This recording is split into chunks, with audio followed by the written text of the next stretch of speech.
En el descanso alguien me preguntó o observó diciendo que a lo mejor soy un evangelista innato y no me considero un evangelista innato. Considero que John Leonard es un evangelista innato, él es muy natural. Yo más bien he tenido que disciplinarme a evangelizar y cada rato tengo que recordarme a salir y recordarme, me he convertido otra vez en eficiente y tengo que ser ineficiente otra vez para encontrar a la gente. Y este curso, de hecho, me ha ayudado a otra vez recordarme de estos principios y repasar los principios y salir. De hecho, hoy salí, no tuve ninguna conversación evangelística hoy, pero en lugar de estudiar en la casa, preparar mi sermón en la casa fui a la cafetería y estuve sentado ahí en la calle, o sea, en la banqueta se llama, banqueta, y en una mesita allá y por lo menos poder decir hola a la gente. Bien, lo que vamos a hacer ahora es hablar de otra forma de evangelizar que es, yo diría, más productiva, normalmente más fructífera que lo que acabo de describir, porque lo que acabo de describir son encuentros evangelísticos, pero muchas veces no hay manera de seguir porque no tengo los datos y puedo orar por ellos, pero si no los encuentro de nuevo es simplemente como esparcir semilla, que es algo válido, pero algo más efectivo es estudiar la Biblia con alguien. Y vamos a hablar de evangelización por medio de estudiar la Biblia. Y si creemos que la Biblia presenta el Evangelio, podemos dejar que la Biblia haga el trabajo difícil, que la Biblia misma presente el Evangelio. Y podemos simplemente leer la Biblia con la gente, si tenemos una posibilidad. Y les cuento otra anécdota. Después del seminario, después de graduarme del seminario, estuve en una iglesia nueva en Maryland. Y había una familia en la iglesia y la señora, su mamá, no asistía a la iglesia. Y era una persona amarga porque su vida había sido muy difícil. Ella había tenido que sacar adelante sola su familia y había sido muy dolida y abusada, o sea, una vida difícil. Y además fumaba muchísimo. Y mi esposa le tenía miedo porque era como agresiva. Entonces, tratando de conocerla y tratando de evangelizarla, pues su respuesta era agresiva. Entonces no logramos gran cosa. Luego de ahí fuimos a la Ciudad de México, 4 años. Y después de 4 años en la Ciudad de México, regresamos para pasar un año en los Estados Unidos y visitar las iglesias que nos apoyaron y reportar sobre lo que estaba pasando en México. Y regresamos a esa iglesia y vivimos ahí cerca durante la mayor parte de ese año. Y escuché que esa señora estaba enferma de, ¿cómo se dice? Enfisema o no sé cómo se llama enfisema edema pulmonar. ¿Cómo es? Edema pulmonar. Por había fumado durante la mayor parte de su vida. Y encontré que ya no podía trabajar, vivía con un tanque de oxígeno y estaba en un departamento y su médico dijo, si quiere seguir fumando, adelante, porque está muriendo de eso y solamente hay que tener cuidado con el oxígeno y la flama, o sea, cuidado, pero la señora iba de fumar al oxígeno y así. Entonces, difícil para ella respirar. Entonces empecé a visitarla. Y trataba de compartir el Evangelio y como no captaba, pero por lo menos ahora escuchaba. Por lo menos estaba escuchando, pero yo vi que no estaba entrando. Y ya no tenía mucho que decirle. Entonces lo que hacía es que iba con ella y simplemente le leía la Biblia y oraba por ella. No seguía ningún método porque ya había hecho mis métodos y mis presentaciones y como no le entraba. Entonces empezaba a leerle la carta a los romanos, porque dije, pues la carta a los romanos es la presentación del Evangelio. Y no me acuerdo cómo lo hice, pero a lo mejor pues siguiendo Dios, el hombre, Cristo, la fe. Y estuve leyendo en Romanos 5. Y dice, por tanto, habiendo sido justificados por la fe, tenemos paz para con Dios, por medio de nuestro Señor Jesucristo, por medio de quien también hemos obtenido gracia por la fe entrada por la fe a esta gracia en la cual estamos firmes, y nos gloriamos en la esperanza de la gloria de Dios. Y no solo esto, sino que también nos gloriamos en las tribulaciones, sabiendo que la tribulación produce paciencia, y la paciencia carácter probado, y el carácter probado esperanza, y la esperanza no desilusiona, porque el amor de Dios ha sido derramado en nuestros corazones por medio del Espíritu Santo que nos fue dado. Y yo leí eso y ella dijo, alto, momento, léelo otra vez. Entonces lo leí otra vez y ella dijo, eso es. Piénselo. ¿Qué había sido su vida? Pues tribulación tras tribulación, desilusión tras desilusión. ¿Y qué buscaba en su vida? Esperanza. Buscaba esperanza en su vida, pero no pensaba que la esperanza era posible porque su vida había sido tan difícil. ¿Y qué dice este texto?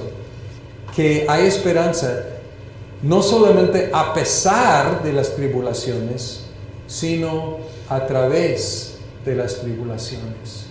Y como decimos en México, le cayó el 20. Pues Dios utilizó esta simple lectura de su palabra para abrirle el entendimiento. Y ella dijo, por fin entiendo. Y captó pues el Evangelio, que el Evangelio puede ser para ella una persona tan desilusionada, una persona tan atribulada. Y ella no duró mucho tiempo después de eso, pero algo que me conmovió mucho es que ella quiso apoyarnos y ya no tenía mucho dinero, no sé cómo vivía, a lo mejor de su cheque de seguro social y en un departamento chiquito, pero ella envió a mi misión, a la misión que se llama Misión al Mundo, para mi cuenta misionera, no me acuerdo si eran $5 o $10. Entonces me conmovió mucho porque era como esa viuda, la viuda, pero ¿qué vi ahí? Vi una vida transformada y ella queriendo extender el Evangelio y tomando lo poquito que tenía para invertir en la extensión del Evangelio. ¿Y qué pasó? Pues a lo mejor lo que había dicho yo antes entraba o era semilla o a lo mejor no penetraba para nada, no sé. Pero simplemente leyendo la Biblia es lo que le cambió.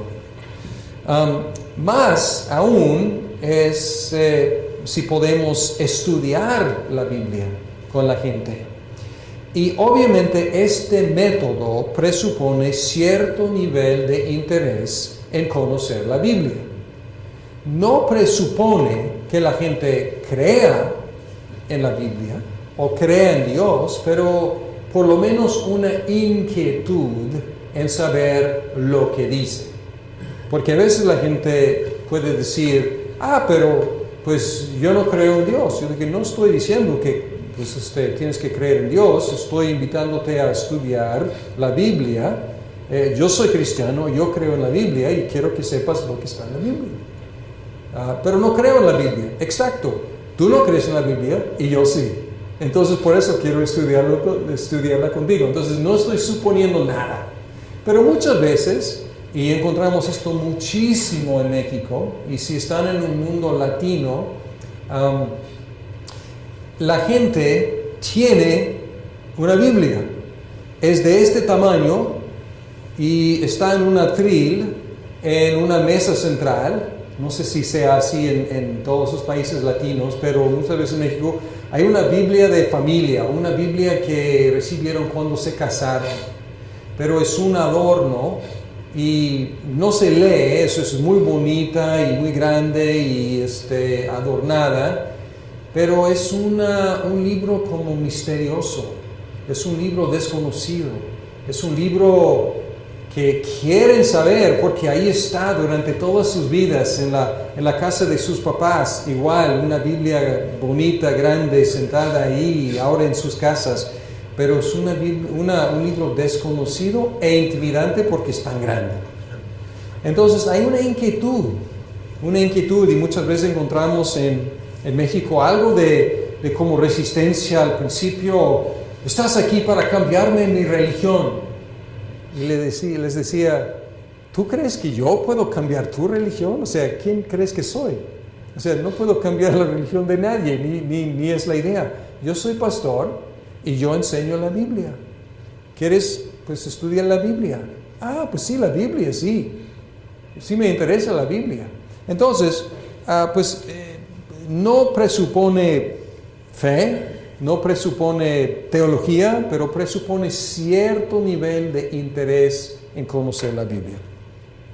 Entonces, lo que hicimos y lo que estamos haciendo ahora, mi esposa hace esto mucho y las mujeres a veces son más abiertas a hacer algo así. Porque con los varones es un poco incómodo, pues te conozco y digo, ¿quieres tomar un café? Es como, ¿por qué? ¿No? ¿Tomar un café? O sea, pues, ¿qué buscas? ¿No? Pero con las mujeres, sí, cómo no, vamos a tomar un café. A veces hay más apertura. Entonces mi esposa, yo estoy haciendo más de salir y platicar con gente desconocida. Mi esposa tiene estudios bíblicos durante la semana con diferentes mujeres. De hecho, está con una mujer ahora, una vecina, estudiando el libro de Marcos, el Evangelio de Marcos. Pero tenemos un estudio que les voy a explicar y vamos a ensayar el primer estudio. Pero es un estudio que he escrito y hemos utilizado, este es nuestro caballito de guerra. O sea, muchas veces entramos en la batalla con este estudio. Y cada vez que hago este estudio, como me da pena, porque es tan sencillo, tan sencillo. Pero, vez tras vez, ha tenido un buen resultado.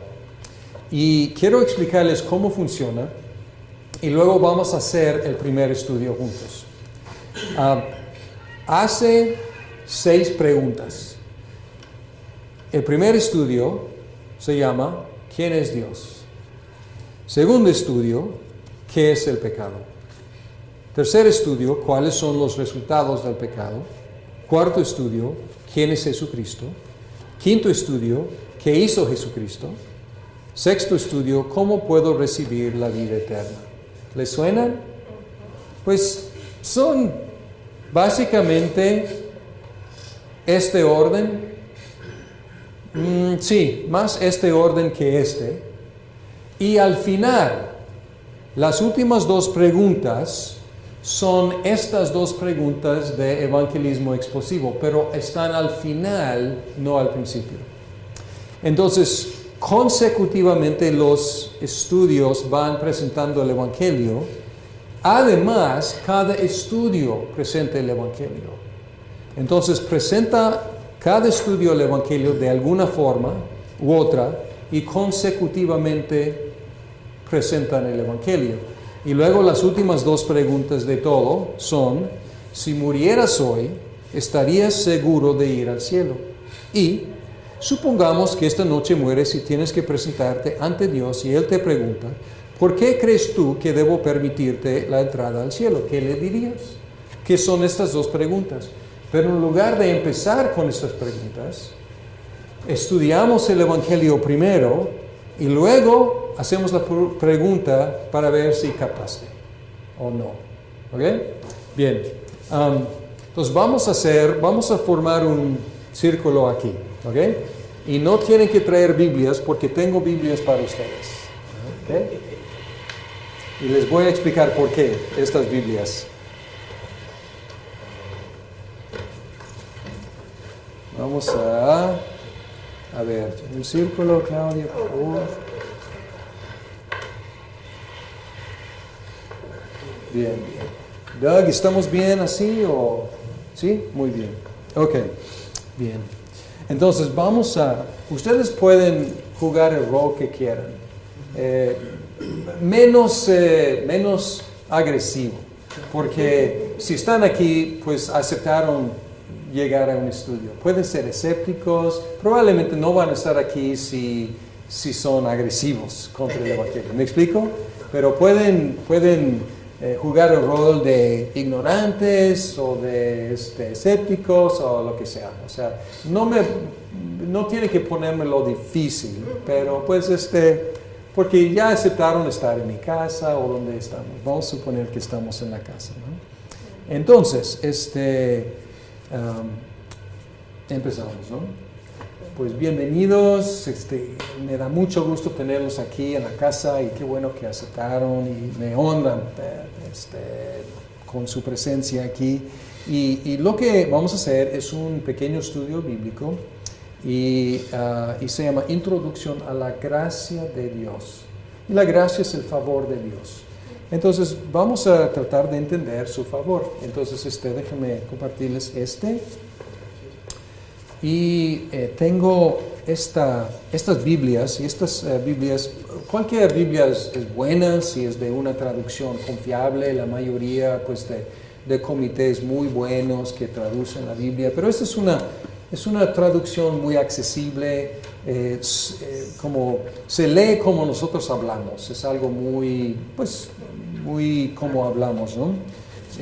Bien, y la primera cosa que quiero hacer antes de ver el estudio es, quiero ver al índice de la Biblia, porque es un libro muy grande y hay muchos libros en la Biblia y a veces nos intimida porque hay tantos libros y tan grande es.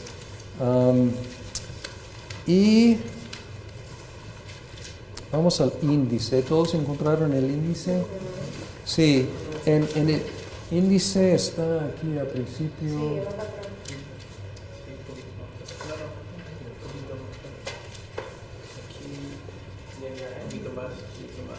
Eso, muy bien, gracias. ¿Y todos se conocen ustedes? Sí, sí, muy bien. Sí, se conocen ustedes, sí se conocen. Sí, okay.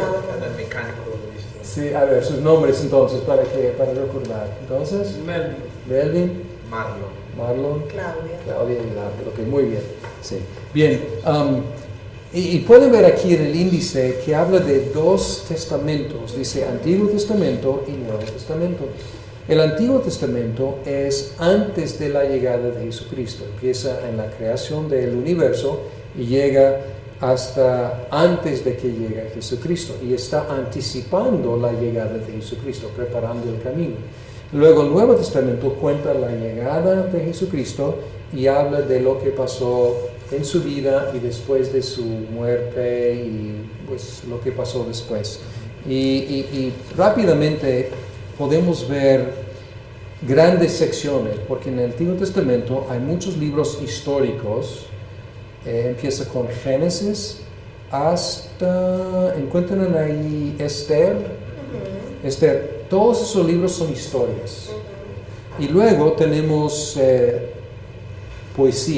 poemas, que son Job, Salmos, Proverbios, Eclesiastés, Cantar de los Cantares. Todos estos son poéticos. Y luego desde Isaías hasta Malaquías son profetas. Profetas son como predicadores. Entonces básicamente historia, poesía y predicaciones. ¿Okay?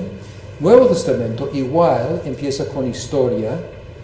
Mateo, Marcos, Lucas, Juan y Hechos son historias acerca de Jesucristo y las primeras iglesias. Y luego casi lo demás, desde Romanos hasta Judas. Judas es el penúltimo libro. Todas son cartas. Son cartas que los líderes de la iglesia, como el apóstol Pedro, el apóstol Pablo, otros apóstoles Juan, ellos escribieron a diferentes iglesias o diferentes personas. Y luego tiene un libro como profecía, como estos profetas, predicaciones, tiene el último libro que se llama Apocalipsis. ¿Okay? Entonces, vamos a encontrar, si ven el primer estudio, y si ven la pregunta, vamos a decir la pregunta 4, por ejemplo, menciona Éxodo, y luego dice 34, 5-7, ¿ven eso? Éxodo es el libro. Entonces si vemos aquí en el índice buscando Éxodo, ¿alguien lo encuentra?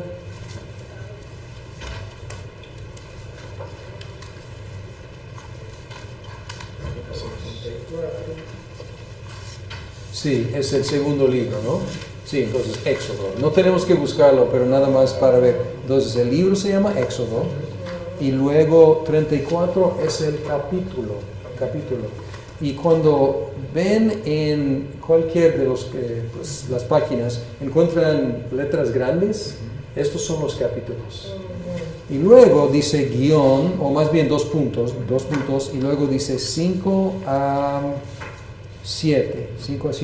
Estos son los versículos. Entonces, como libro, capítulo, versículo. Y los versículos, si ven, hay estos numeritos, estos son los versículos. Y es un sistema muy bueno, porque con libro, capítulo y versículo se puede encontrar cualquier sección de este libro grande. Entonces, este es un buen diseño para poder encontrar cualquier parte. Y vamos a estar haciendo esto en diferentes versículos. Bien, probablemente ayudará a tener un dedo aquí en el índice y luego, porque vamos a ver varios libros.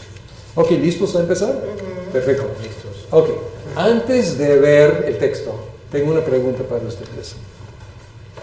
¿Cuál fue una idea? Es el para empezar. Dice, ¿cuál fue una de tus ideas acerca de Dios cuando eras niño? Cualquier idea. ¿Alguna idea acerca de Dios cuando eras niño? Una idea acerca de Dios era que era una persona con una barba largota, blanca, Blanca. con túnica blanca, sentado en una silla grandota en el cielo. Ok. Era una idea. Una idea, muy bien, gracias. Yo diría, grande. Me venía a la mente la palabra grande. Grande. Cuando escuchaba la palabra de Dios. Ok. Alguien grande. Alguien Grande. exageradamente grande. Excelente, muy bien. Ok. Melvin tenía... Yo no tenía ninguna idea. Ninguna idea, ok. Yo no tenía formación religiosa. Yo no conocía la Biblia. Entonces yo tenía que inventar ideas en mi mente, ¿no? Y tenía pues una noción muy vaga y no muy positiva, o sea, de grandeza, pero también de como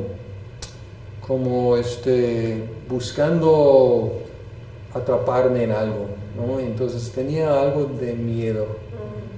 y yo inventaba en mi mente como alguien con quien regatear un poco, como si yo quería algo, como prometerle algo y tratar de como regatear. Era una idea que yo formaba en mi mente.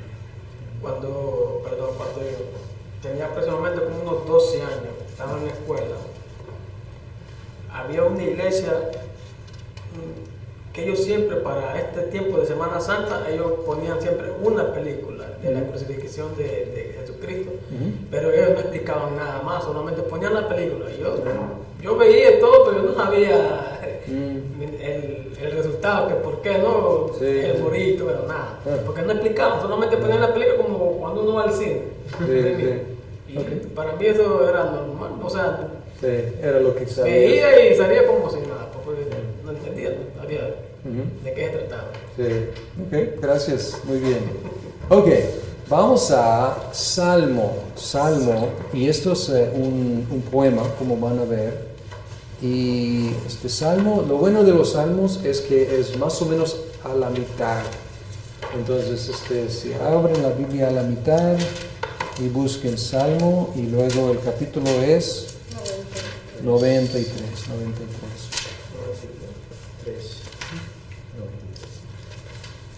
Salmo 93. Aquí 5, 4. No es este, no. Sí, Está volteado la página.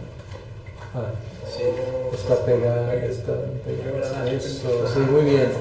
Sí, Salmo 93. Ok, este es un poema que afirma algunas cosas acerca de Dios.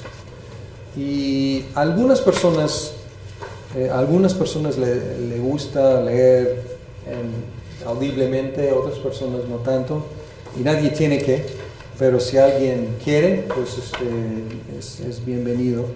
Pero yo voy a empezar, yo leo este salmo que es cortito, y luego vamos a compartir entre todos qué afirma este salmo acerca de Dios. También lo llama el Señor. ¿Okay? Entonces voy a leer, dice aquí: el Señor reina, revestido de esplendor. El Señor se ha revestido de grandeza y ha desplegado su poder. Ha establecido el mundo con firmeza, jamás será removido. Desde el principio se estableció tu trono, y tú desde siempre has existido.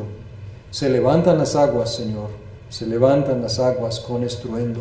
Se levantan las aguas y sus batientes olas. Pero el Señor en las alturas se muestra poderoso, más poderoso que el estruendo de las muchas aguas, más poderoso que los embates del mar. Dignos de confianza son, Señor, tus estatutos. La santidad es para siempre el adorno de tu casa. Entonces, en este poema, ¿qué afirma acerca de Dios, también llamado el Señor? Cualquier cosa que observan ahí. El Señor estableció el mundo. Ok. Lo presenta como el que estableció el mundo. Muy bien. Es un Dios muy poderoso. Poderoso, enfatiza su poder, ¿no? Que Él reina. ¿Perdón? Él empieza con decir que Él reina. El reina. Y que siempre ha existido, dice el capítulo. Sí, ¿no? Que siempre ha existido. Es eterno. Bien, ¿qué más? Muy bien, ¿eh? Ha establecido el mundo con firmeza. Firmeza. Jamás será removido, o sea que no hay quien lo remueva, solamente Él. Ok, muy bien. Exactamente. Excelente. Que se puede confiar en Él. Sí, al final dice dignos de confianza. Exacto, confiable. Y si es más poderoso que los embates del mar, me imagino que es más grande que el mar. Sí, exacto, ¿no? Y esto no significa algo aquí durante los huracanes, ¿no? O sea, sabemos cómo es el mar y las olas, y desde que es más poderoso que todo eso. Muy bien, ¿eh? Muy buenas observaciones. Perfecto. Ok, entonces está fácil, ¿no? ¿Sí? Es lo que vamos a hacer, leer un texto, hacer una pregunta, contestar la pregunta.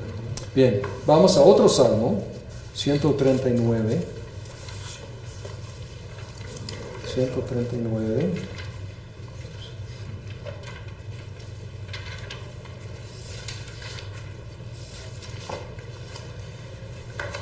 Y dice aquí 1 al 6 y luego 7 al 12. Y vamos a encontrar que 1 al 6 tiene un enfoque y luego 7 a 12 tiene otro enfoque. Entonces vamos a leer primero 1 al 6 y luego pararnos y ver cuál es la idea principal, el enfoque. ¿Alguien quiere leer? No, nadie tiene que, pero... ¿alguien? ¿Sí? ¿Está clave? Ok, gracias. Señor, tú me examinas, tú me conoces. Sabes cuándo me siento y cuándo me levanto. Aún a la distancia me lees el pensamiento. Mis trajines y descansos los conoces. Todos mis caminos te son familiares. No me llega aún la palabra a la lengua cuando tú, Señor, ya la sabes toda. Tu protección me envuelve por completo. Me cubres con la palma de tu mano. Conocimiento tan maravilloso rebasa mi comprensión. Tan sublime es que no puedo entenderlo. Muchas gracias. Bien leído. Gracias, Claudia. Bien.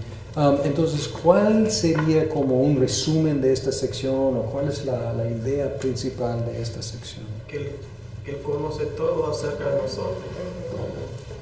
Lo O sabe sea, todo. no lo podemos esconder de Él, porque aún nuestros pensamientos dice que los conoce. Ok, muy bien. Entonces, dice, aún a distancia me lees el pensamiento. Entonces, lo sabe todo, lo conoce todo. Entonces, los pensamientos, ¿qué más conoce? Que aún no está la palabra, dice, en la boca, dice, y Él ya la sabe. Antes de decirla, ¿no? Antes de decirlo. Ok.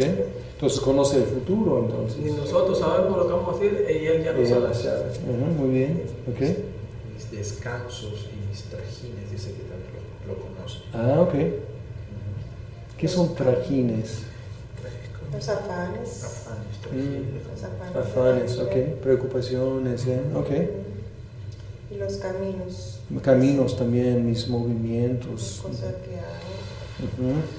Entonces, como actitudes, pensamientos, palabras, movimientos. Ahora, esto podría ser algo muy como inquietante, que él conozca tanto, pero el poeta aquí, ¿le gusta la idea o no le gusta la idea? Sí, sí. Le gusta, ¿no? Como le reconforta, ¿no? La idea de que Dios lo conozca tanto. Muy bien, excelente, ¿eh? Ustedes son muy buenos en observar los detalles. Bien. ¿Alguien quiere leer 7 al 12? Dice, Ok, gracias, Melvin. ¿a dónde podría alejarme de tu espíritu? ¿A dónde podría huir de tu presencia? Si subiera al cielo, allí estás tú. Si tendiera mi lecho en el fondo del abismo, también estás allí. Si me elevara sobre las alas del alba o me estableciera en los extremos del mar, aún ahí tu mano me guiaría, me sostendría tu mano derecha. Y si dijera que me oculten las tinieblas, que la luz se haga noche en torno mío, ni las tinieblas serían oscuras para ti, y aún la noche sería clara como el día. Lo mismo son para ti las tinieblas que la luz. Gracias, bien leído. Ok, entonces, ¿cuál sería como la idea principal aquí? No se puede huir en su presencia porque Él está en todas partes. Todas partes, ok. Entonces, primera sección lo sabe todo, lo conoce todo, y esta sección está en todas partes. ¿Cómo cuáles? ¿Dónde? Como él hace como un experimento de, a ver, ¿a dónde podría huir? Y luego busca... En el cielo, en su cama. No hay manera de hacer cosas malas. Él va a estar en todos lados. Sí. Hasta cuando esté solo. Ok, bien, sí. Entonces trata de subir y dice, ahí está. Trata de bajar y pues también. Y luego trata de ir a lo más lejos, el otro extremo del mar. Y En la Reina Valera traduce en el Seol. sí. Y aún Aquí habla de Fondo del abismo. Sí, o fondo del abismo, exacto. Sí. Sí, entonces. Y si en el Seol hiciera el mestrado, ya aún ahí está. Enviar a tu mano y hacer a tu diestra. Así es. Ajá. Exacto. Sí, entonces subir, bajar, allá, para acá. ¿Qué tal tinieblas? A lo mejor oscuridad funcionaría, ¿no? Escondernos de Dios en la oscuridad, que no nos vea, funcionaría. No, Tampoco. Él dice, Él lo ve todo. tampoco. Lo mismo para ti las tinieblas que las. Ok, bien. Ahora, la misma pregunta. Esto también podría inquietarnos, o sea, no poder escapar de Dios. ¿Le gusta la idea al poeta o no? A él le gusta. A él le gusta, ¿no? Se Le gusta. maravilla. Sí, dice que es una maravilla. Entonces, como él supone que Dios está a su favor, no en su contra. Pues esto presupone, ¿no? Porque dice, qué bueno que ahí estás, a donde voy. Muy bien, excelente. Ok, vamos a otro del Antiguo Testamento y luego vamos a dos del Nuevo Testamento y luego con eso terminamos. Éxodo 34. Éxodo es el segundo libro de la Biblia. Éxodo 34. Y quizás hayan oído de Moisés. Moisés fue el líder de la nación de Israel en una época muy crítica de su vida, porque habían estado en Egipto como esclavos y estaban saliendo, es lo que quiere decir éxodo, salida. Por eso todo el libro es acerca de su salida. Y aquí Dios se revela con Moisés. Y estamos en 34. 5 al 7, así es. ¿Alguien quiere leer estos o los leo? Vamos a leer. Okay. El Señor descendió en la nube y se puso junto a Moisés. Luego le dio a conocer su nombre. Pasando delante de él, proclamó: el Señor, Dios clemente y compasivo, lento para la ira y grande en amor y fidelidad, que mantiene su amor hasta 1000 generaciones después y que perdona la iniquidad, la rebelión y el pecado, pero que no deja sin castigo al culpable, sino que castiga la maldad de los padres en los hijos y en los nietos hasta la tercera y la cuarta generación. Muy bien, perfecto. Ok, aquí dice, ¿cuáles de sus características proclamó Dios a Moisés? Pues Dios proclamó acerca de sí mismo. ¿Y qué dijo acerca de sí mismo? ¿Qué proclamó? Es compasivo. Compasivo. Clemente, ¿qué más? Lento para la ira. Grande en amor y fidelidad. Muy bien.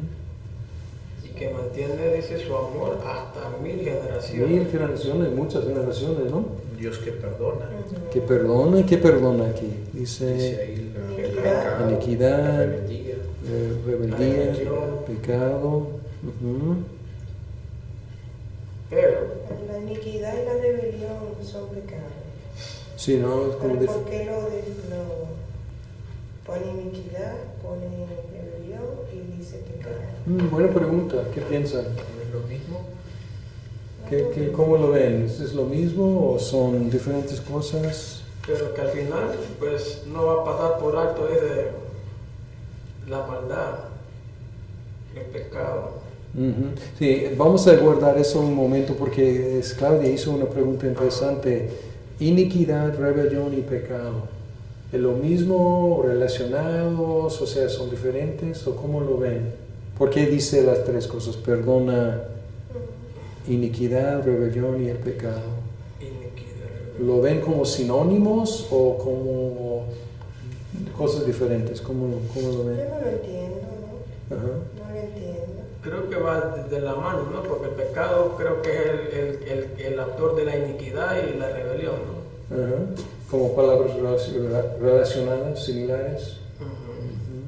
Sí. Porque pues el hombre está, dice, rebelado, ¿no? Contra Dios. Okay. Que no puede buscar a Dios. Okay. Entonces estás diciendo que son conceptos similares, como repetición para énfasis quizás. Perdona la iniquidad, la rebelión y el pecado. Ujú. Sí, a veces para enfatizar cosas repetimos con otras palabras, ¿no? Decimos que algo es rico y sabroso y bueno, o sea, algo así. Entonces, más o menos lo mismo, pero estamos como enfatizando. Puede ser algo así que para enfatizar que cuánto perdona, que iniquidad, rebelión y pecado. Puede ser algo así, no sé. Y luego, Melvin, estabas observando lo último, ¿qué dice ahí? Porque todo muy bueno hasta ahora, ¿no? Sí. Compasivo, clemente, lento para la ira, perdona. Y luego, ¿qué dice al final? Que mantiene, dice, su amor hasta 1000 generaciones después, y que perdona la iniquidad, la rebelión y el pecado. Eso, pero, ¿cuál es el pero ahí? Ahí hay un pero siempre. Que no deja sin castigo al culpable, sino que castiga la maldad de los padres en los hijos y en los nietos hasta la tercera y la cuarta generación. Pues todo iba muy bien, ¿no? Pero eso solamente sucede en el Antiguo Testamento, ¿no? Pues buena pregunta, ¿eh? Pero en el Nuevo Testamento yo no había escuchado que Dios es así. Sí, buena pregunta. Vamos a tratar de contestar, porque esto es como muy curioso, porque nos lleva, nos anima tanto, compasivo, clemente, perdonador, pero de repente, sí, de pronto dice que no deja sin castigo al culpable. Entonces, aquí hay una nota en el estudio y podemos ver este texto como la adivinanza del Antiguo Testamento, como es un poco enigmático porque dice perdona y luego dice no perdona. Y una forma de entender, como la nota aquí dice, estos versículos en Éxodo identifican dos grupos, uno que recibe el amor de Dios y otro que recibe su castigo. Pero no dice cuál es cuál. Simplemente nos deja ahí como, pues, ¿cuál recibo yo, no? Entonces esto es un poco inquietante, porque dice perdona, pero luego castiga. Entonces, ¿me va a perdonar o me va a castigar? Entonces, podemos ver como Marlon dijo, pues vamos a buscar en el Nuevo Testamento para ver quiénes son estos grupos, porque aquí no dice quiénes son. ¿Ok? Entonces las siguientes preguntas nos ayudarán a identificar estos dos grupos y espero que como resuelva la tensión aquí, identificando que sí, algunos reciben perdón y otros reciben castigo. Entonces vamos a buscar. Vamos a Juan. Y ahora Juan es en el Nuevo Testamento. Es primera de Juan, ¿no? No, antes de primera de Juan es Juan. Perdón, me equivoco, brinqué. Sí, pregunta 5. Tienes razón. Primera de Juan, es cierto. Primera de Juan.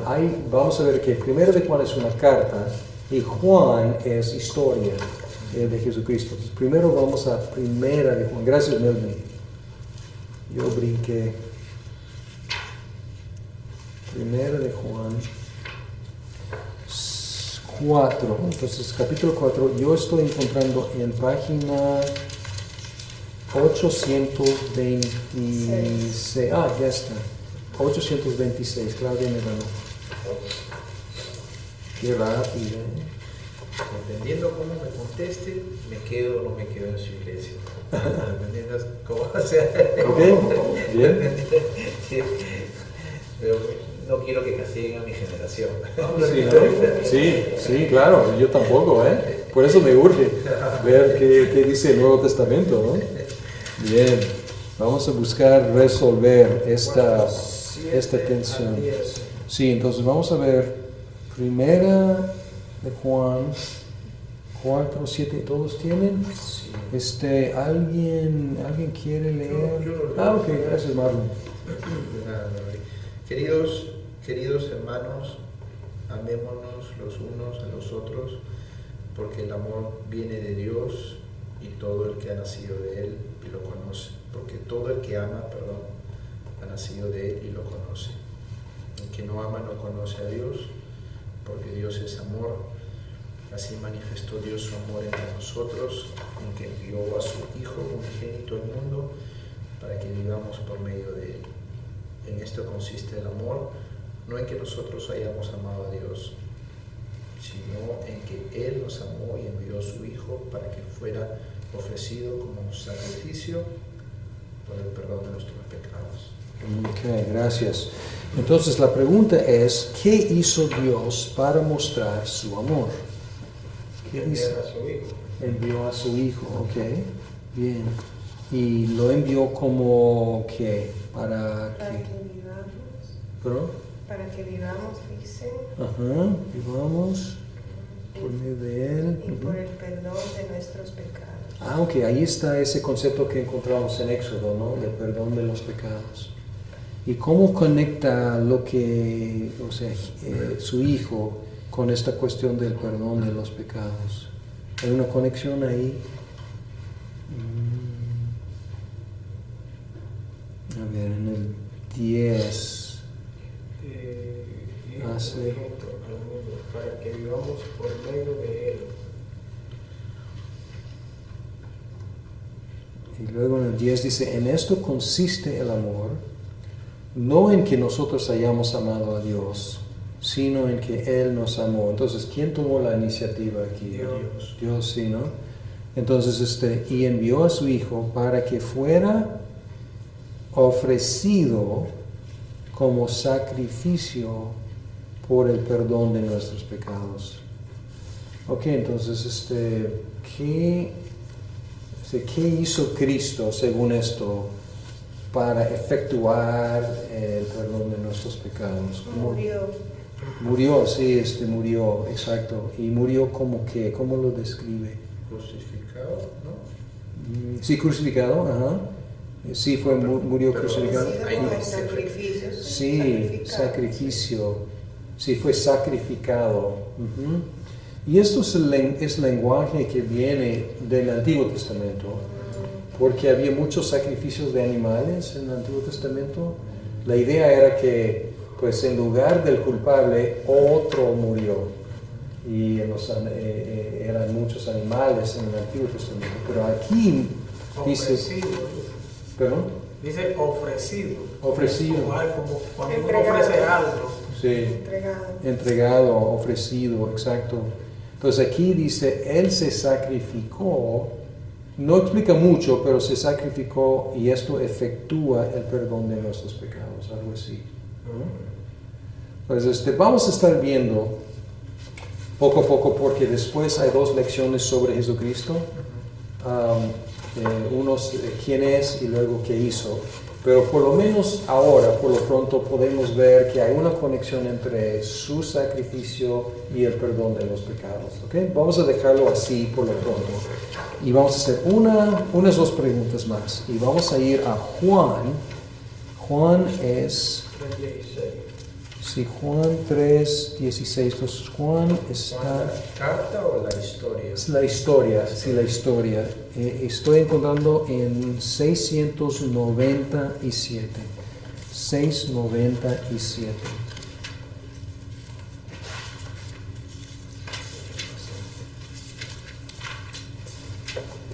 Y espero que esto nos ayude a entender Éxodo mejor, porque Éxodo nos dejó como colgados ahí entre perdón y castigo, ¿no?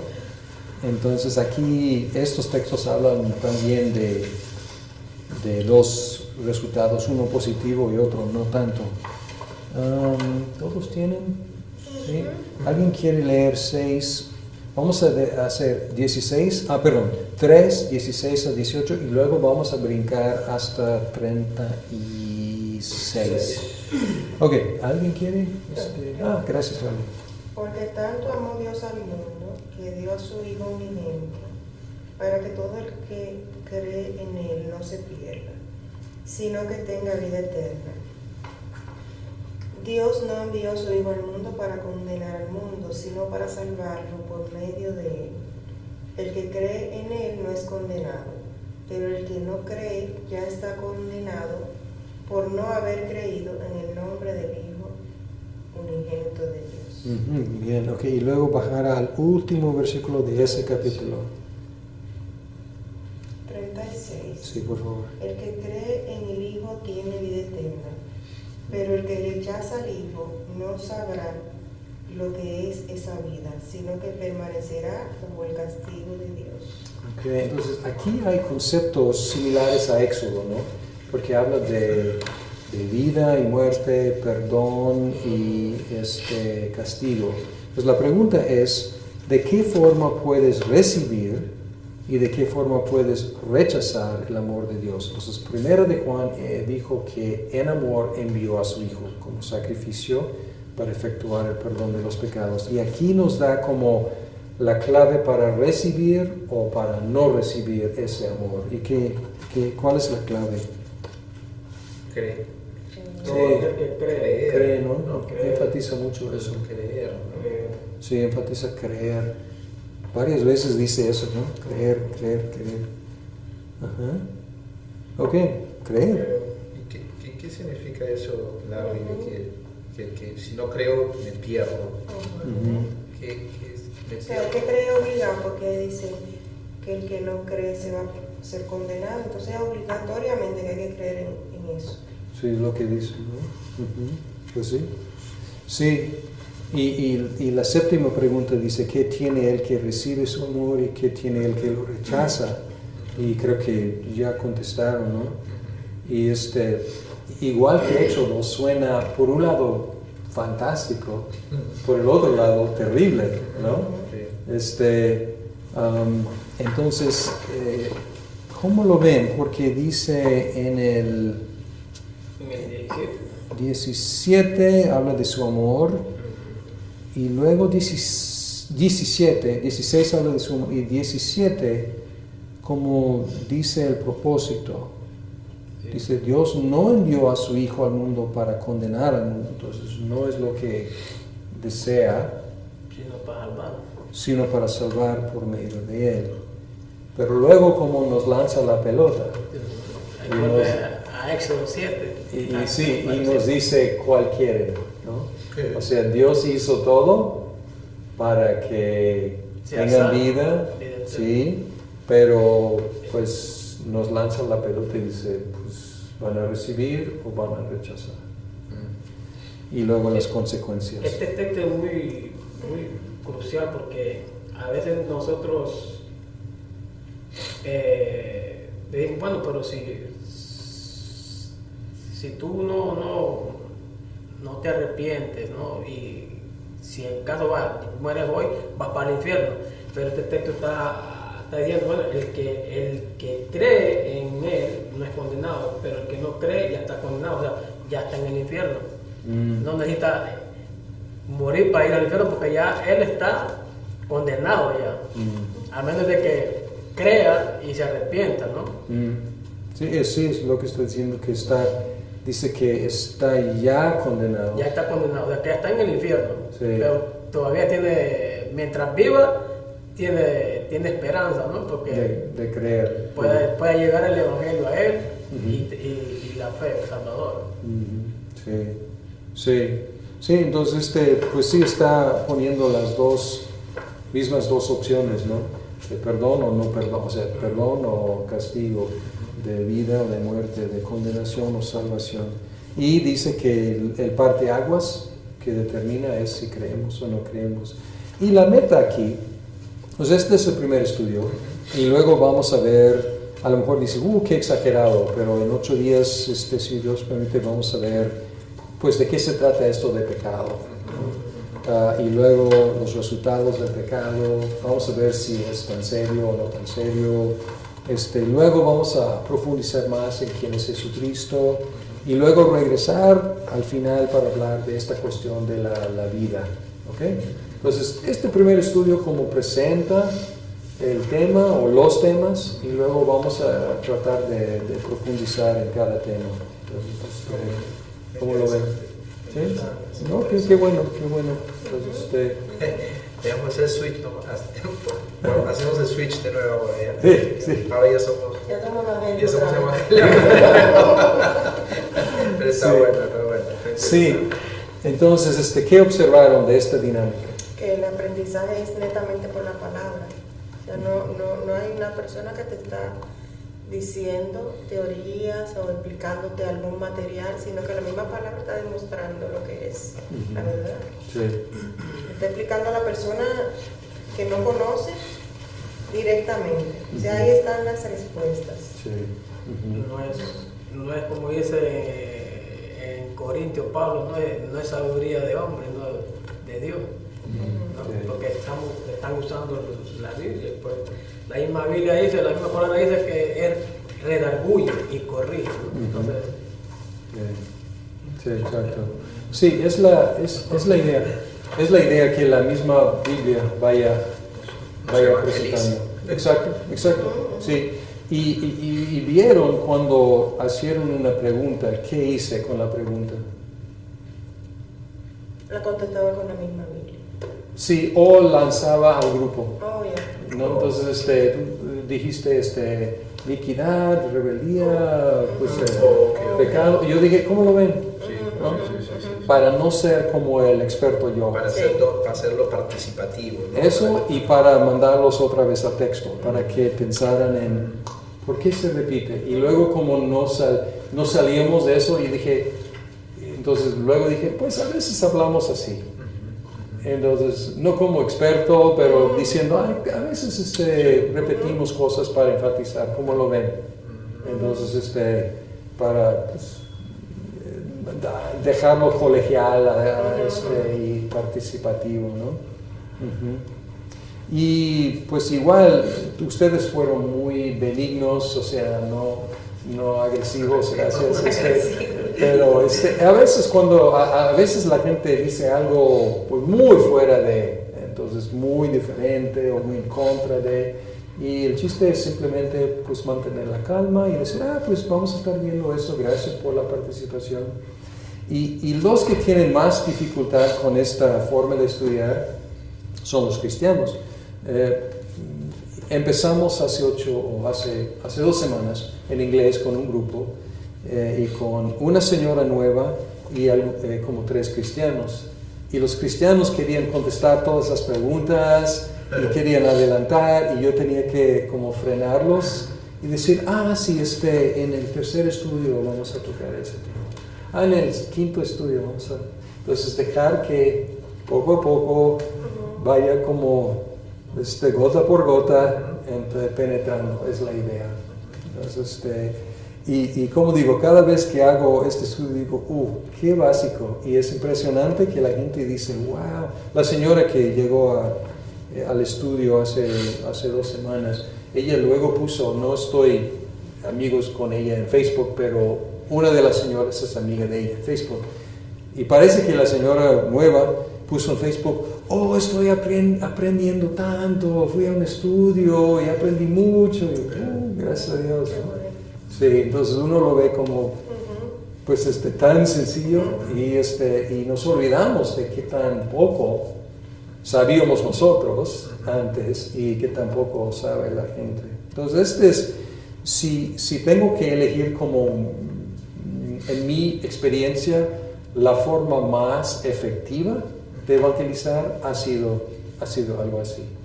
Entonces porque la misma Biblia hace el trabajo difícil.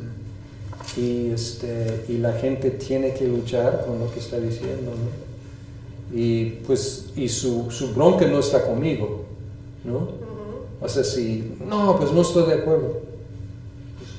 Pues, está en libertad de no estar de acuerdo, ¿no? Pero pues ya sabe lo que dice, ¿no? Entonces no es algo contra mí, o sea, es qué dice.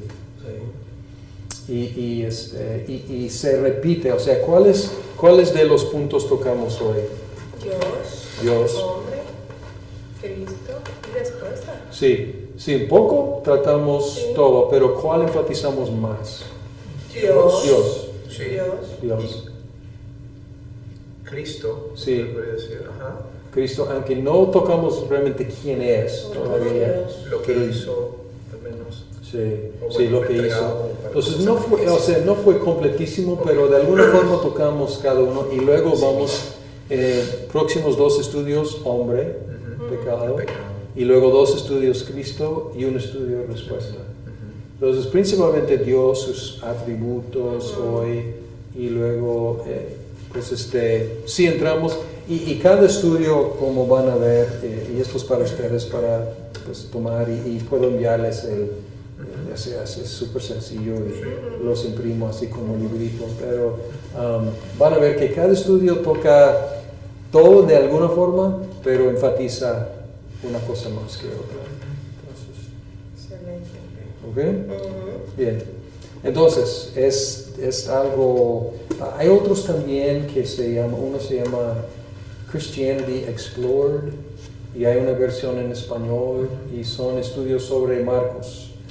Y yo tengo, después de esto, a veces... Los amarillitos nos los llevamos, ¿no? Los panfletos amarillos es para nosotros. Sí, son para ustedes. Gracias. Son para ustedes, sí. Después de hacer esta introducción, luego normalmente seguimos con el Evangelio según Marcos. Sí. Gracias. Gracias.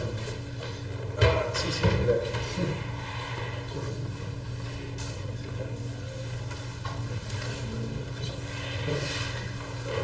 Sí, entonces lo que sigue muchas veces es el Evangelio según Marcos. Entonces ahí conocen a Cristo más a fondo y más detalles de su vida. Entonces es de alguna forma mi forma favorita de compartir. Bien, ahora casi terminamos el tiempo, ¿no? Ustedes van a leer un libro que es por Max Stiles, que se llama Evangelización o Evangelizar. Evangelización positiva, ¿qué dice ahí, no? Positiva, algo así. La evangelización. Se llama La Evangelización, sí. Y lo que van a encontrar, les voy a dar un poquito de introducción. Él va a hablar de una cultura de evangelización en la iglesia. Una cultura. Y él habla de claridad entre los miembros sobre lo que es el Evangelio, lo que hicimos hace 8 días, la presencia del Evangelio en una forma natural en todas las actividades de la iglesia, un deseo de evangelizar, una celebración de intentos de evangelizar, una sensibilidad a los nuevos y una capacidad entre los miembros de compartir su fe. Pero no enfatiza el programa o los programas, no enfatiza los eventos, más bien enfatiza desarrollar una cultura de evangelización. Y yo creo que si pueden hacer el intento de leer el libro, no es muy grande, de conseguir y leer el libro en esta semana, nos podemos tomar tiempo en la próxima clase para hablar más a fondo de qué es una cultura de evangelización. Y como ya ha llegado la hora, pues vamos a terminar así. Es un librito rojo, ¿no? Sí. Lo tienen en Kindle también, ¿no? Kindle. Sí, en Kindle, sí, pueden bajar, sí. De hecho, yo lo leí en Kindle. Y luego pedí una caja de 15 que voy a regalar en la iglesia. Voy a regalar a quien, o sea, el costo será leerlo. Entonces, este es el costo. Voy a regalar a quienes quieran. Entonces, yo lo leí en Kindle, pero luego digo, es difícil regalar en Kindle. Entonces, compré una caja. La de Amazon. Sí. Yo no la tengo. Muy bien.